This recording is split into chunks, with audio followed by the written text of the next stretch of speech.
कोषागार से राशि आहरण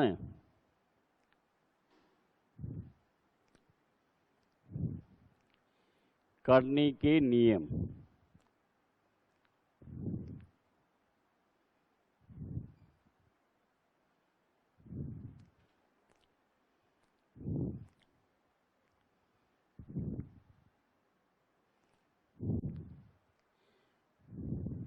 इसमें लिखो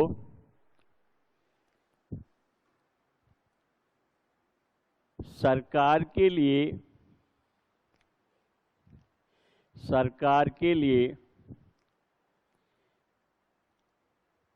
राशि आहरण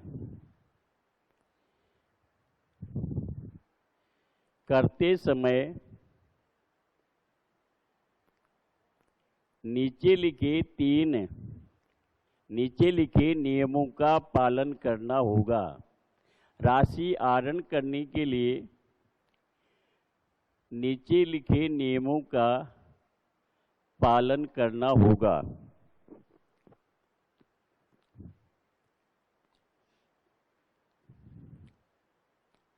पहला, जब तक कोई विशेष निर्देश नहीं हो, जब तक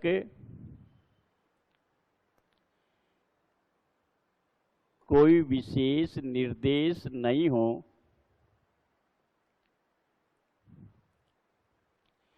वित्त विभाग की अनुमति के बिना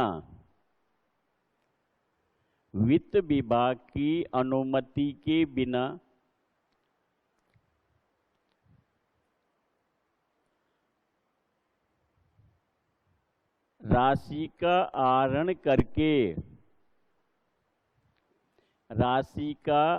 करके अन्य कहीं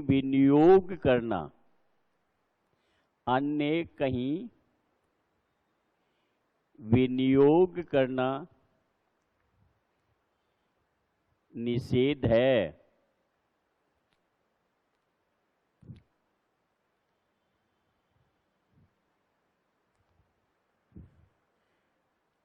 आठ का सेकंड,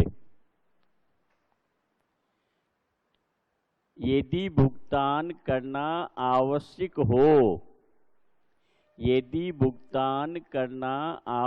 हो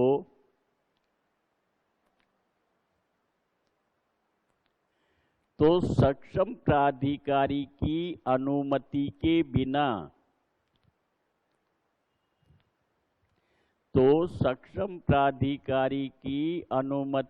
बिना राशि आहरण नहीं की जानी चाहिए। राशि आहरण नहीं की जानी चाहिए।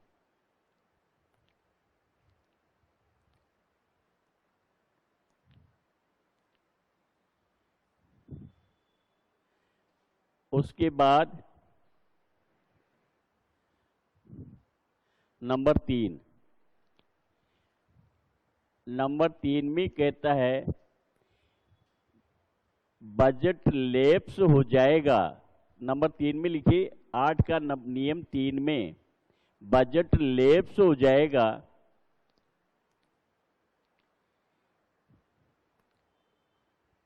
इस कारण राशि आहरण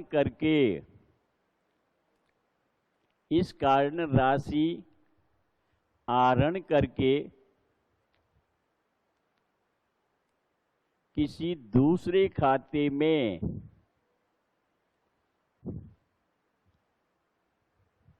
बैंक में जमा कराना वर्जित है। बैंक में जमा कराना वर्जित है।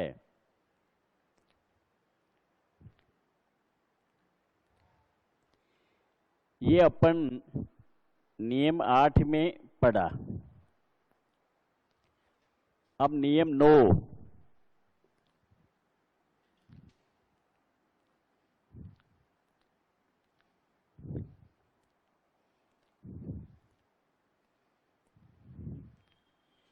नियम 9 में कहता है लोक लेखे से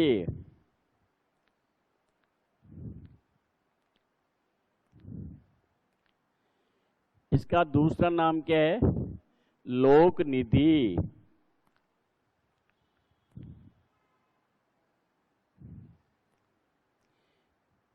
से राशि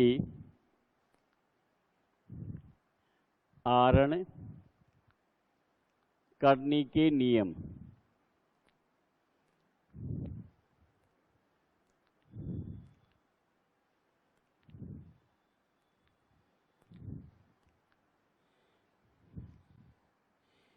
इसमें लिखो पहला, लोक लेखे ऑब्लिक लोक निधि से राशि आहरण करने के नियम। राशि आहरण करने के नियम।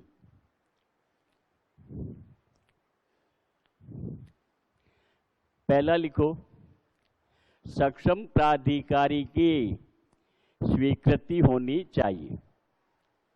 सक्षम प्राधिकारी की स्वीकृति होनी चाहिए। सेकंड, चालू वर्ष में इसके लिए बजट उपलब्ध होना चाहिए।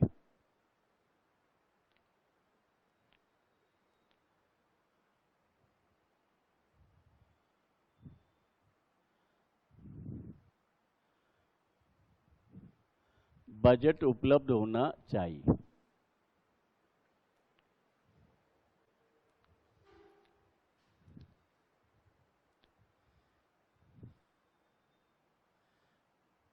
देखिए, उनको बोल के यहाँ लिख रखा है RSR क्लास लाइव।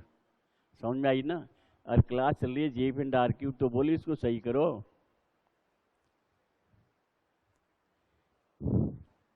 समझ में आएगी क्या? हाँ जी, क्या करे थे अपने? चालू वर्ष में बजट उपलब्ध होना चाहिए। ये लोक लेखे से या लोक निधि से पैसे आहरण करने का नियम है।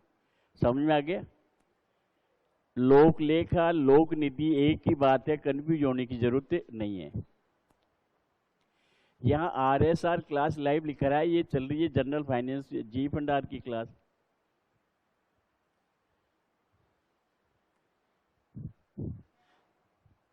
हाँ जी, अब नियम 10।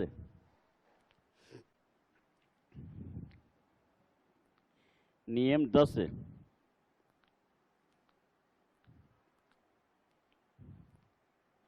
वित्तीय औचित्यता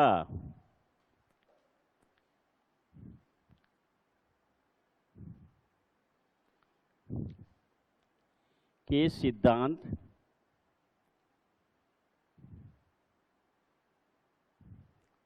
ऑब्लिक नियम है। वित्तीय औचित्यता के सिद्धांत ऑब्लिक नियम कहे तो यही बात लिखनी है।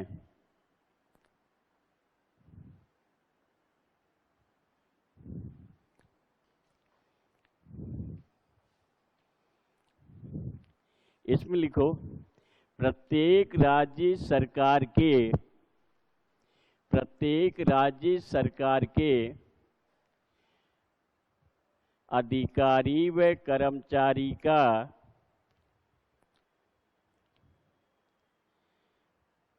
यह कर्तव्य है कि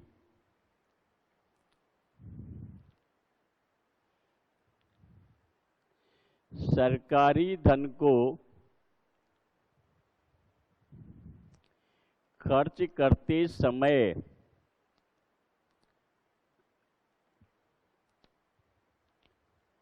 उचित मितव्ययता बरतनी चाहिए। उचित मितव्ययता बरतनी चाहिए। उचित मितव्ययता बरतनी चाहिए।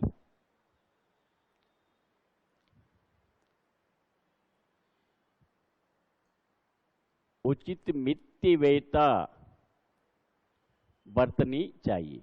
पहला, इसके लिए निम्नलिखित सिद्धांतों का पालन करना होगा। इसके लिए निम्नलिखित सिद्धांतों का पालन करना होगा।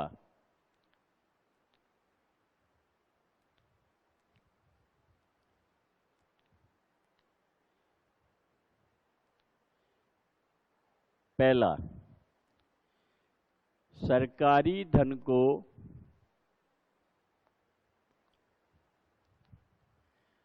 अपना धन समझकर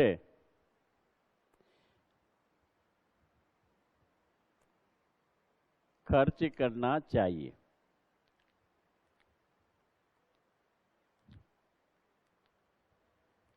सरकारी धन को अपना धन समझकर खर्च करना चाहिए।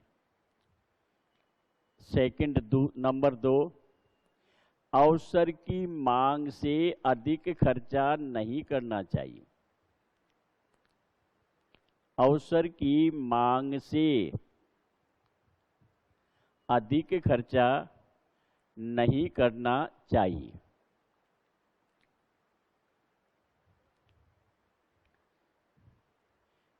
तीसरा,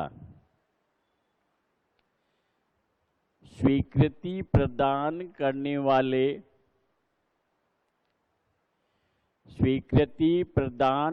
वाले सक्षम प्राधिकारी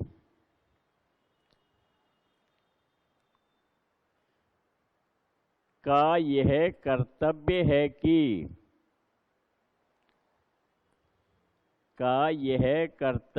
कि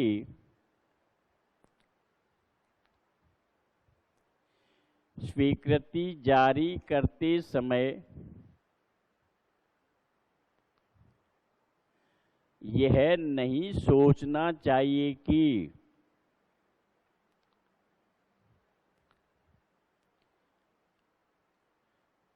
उसे भी लाभ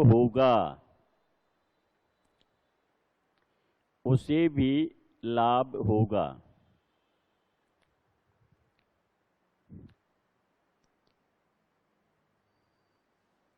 नंबर 4, स्वीकृति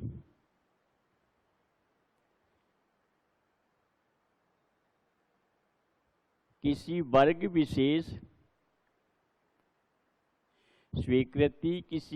विशेष या व्यक्ति विशेष के लाभ के लिए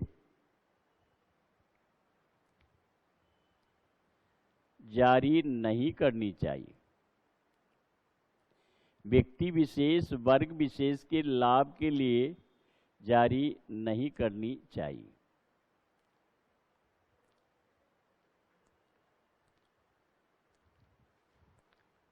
नंबर 5 और लास्ट, कोई भी खर्चा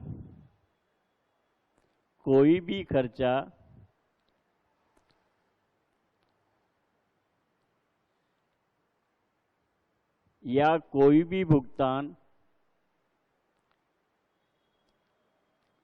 भी भुगतान कर्मचारियों के लाभ का स्रोत नहीं होना चाहिए। कर्मचारियों के लाभ का स्रोत नहीं होना चाहिए।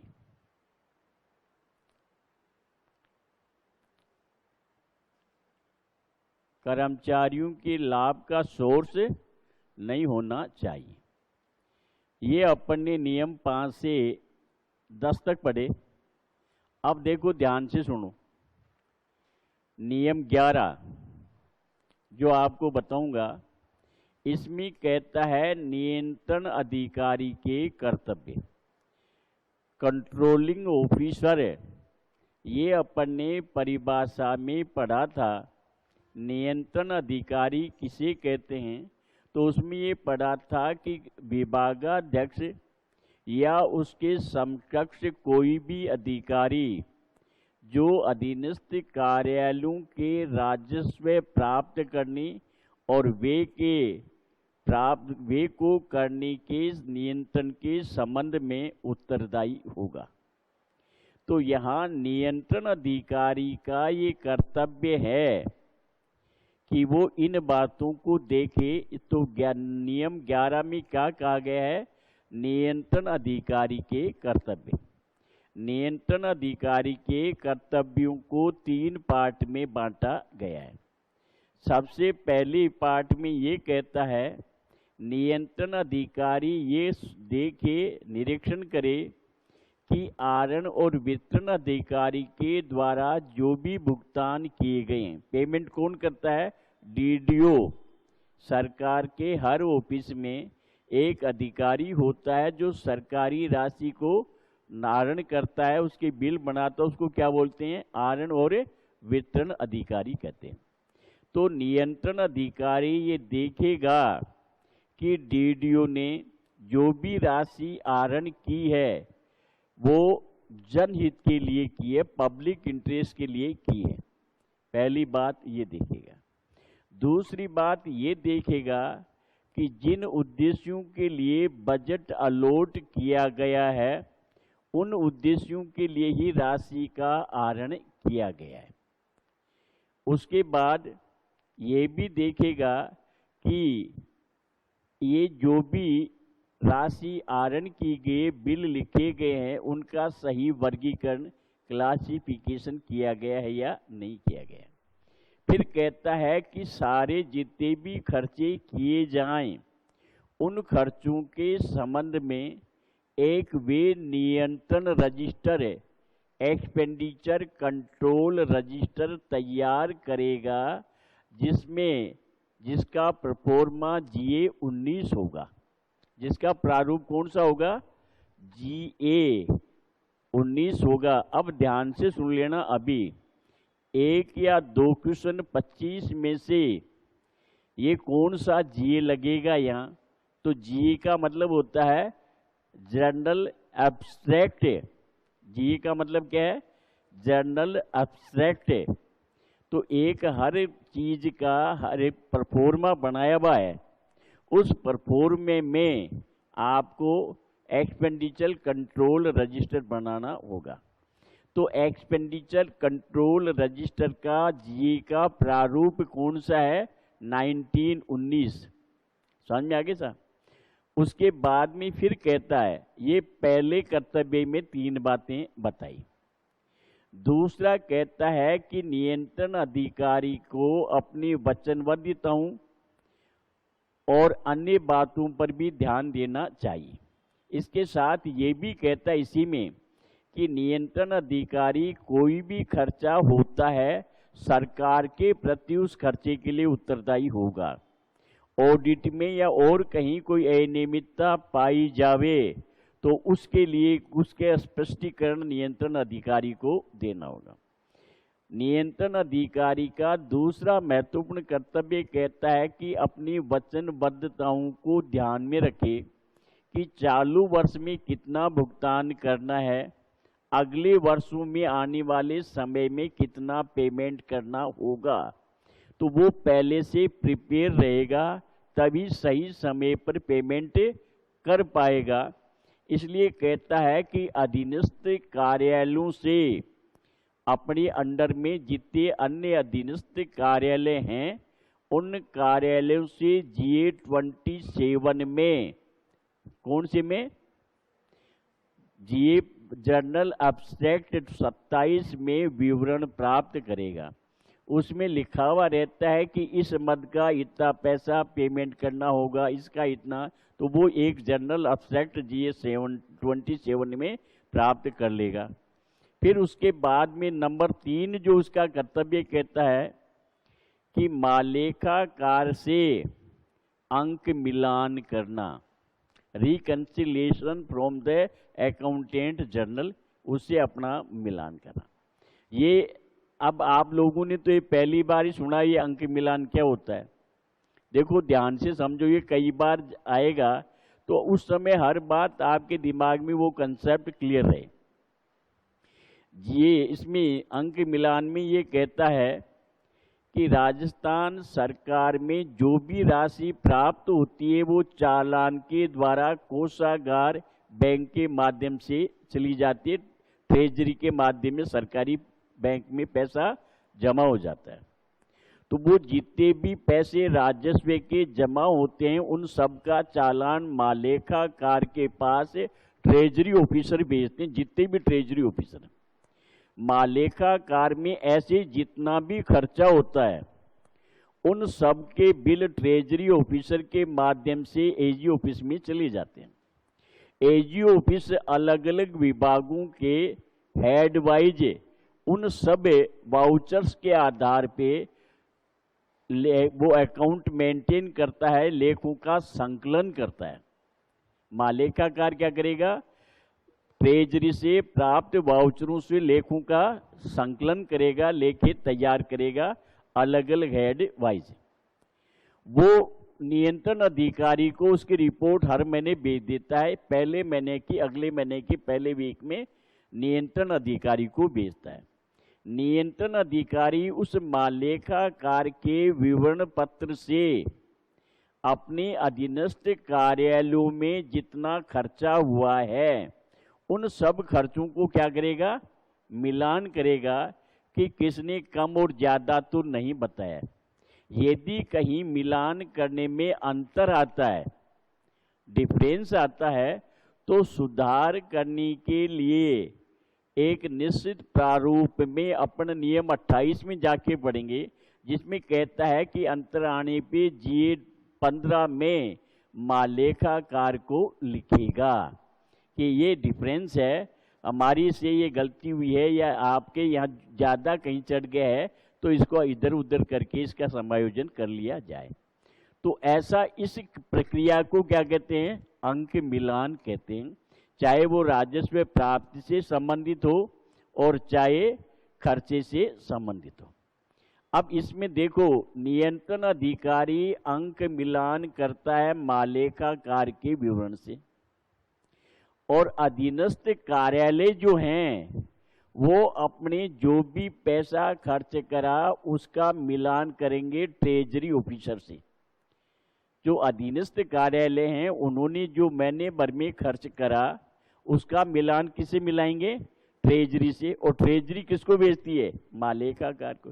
तो अधीनस्थ कार्यालयों वाला ट्रेजरी से मिल गया तो इसका मतलब सबका फिर मालेखाकार वाले से भी मिल जाएगा। तो ये अंक मिलान की प्रक्रिया कहलाती है। तो आज अपने भाषण को यहाँ विराम देते हैं। अब सब आपको पानी वानी पी लो और फिर अपन RSR पढ़ेंगे।